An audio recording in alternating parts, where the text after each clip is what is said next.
Bill Gates is backing the first high-altitude experiment, creating a massive chemical cloud that could cool the Earth. We are on a path to large increases in the planet's temperature.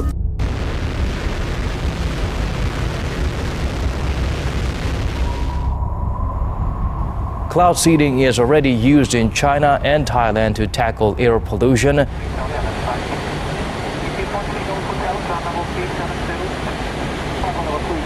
Recently, a study out of Yale and Harvard looked at the details of how this would be done. In that Harvard and Yale study, they imagined building a fleet of planes, up to 95 of them, that would make 60,000 flights a year. The fleet would spread hundreds of thousands of tons of sulfur dioxide into the stratosphere every year. After 15 years, they reckon the world would cool by 0.3 degrees Celsius.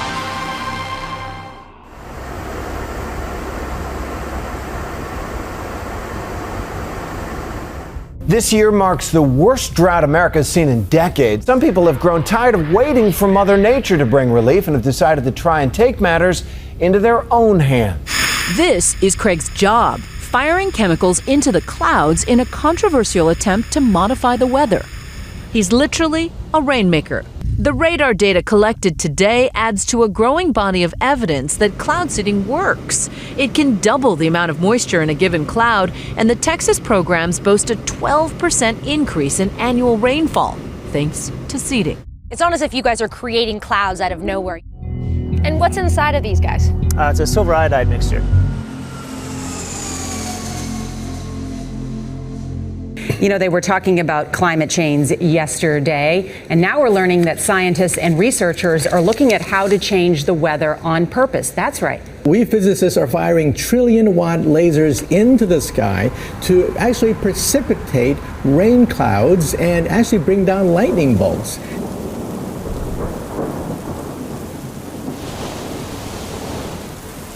Back in July, the Chinese Communist Party marked its centenary with a ceremony attended by tens of thousands of people.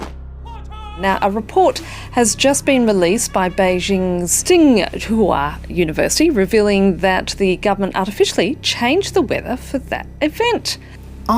Shortly after the event, the Rangers started chucking it down. It was as if the weather was as perfectly choreographed as the event itself.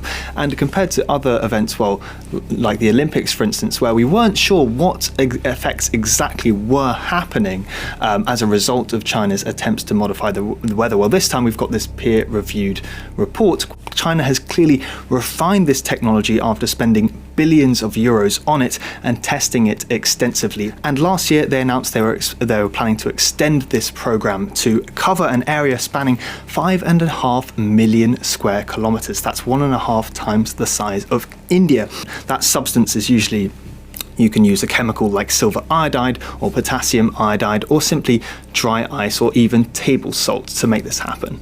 And how do they get those chemicals up into the sky? Is it with a plane? Well, of course, planes are used, or you can use dispersers on the ground if the weather conditions are right. China, though, prefers to use rockets. So it fires shells full of silver iodide into the air, which then explode in the clouds and create rain. But there are legitimate reasons to fear the technology. It's been weaponized before. For instance, in the Vietnam War, the United States used cloud seeding to sort of prolong the monsoon season and disrupt the Viet Cong's supply chain. And partly because of this, so-called weather warfare is in fact prohibited under an international treaty.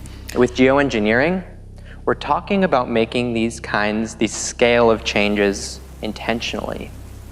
So it sort of seems like we've come to the point where our actions might not just be human in scale anymore.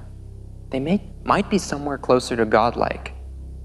And then the question becomes, how do we use this power?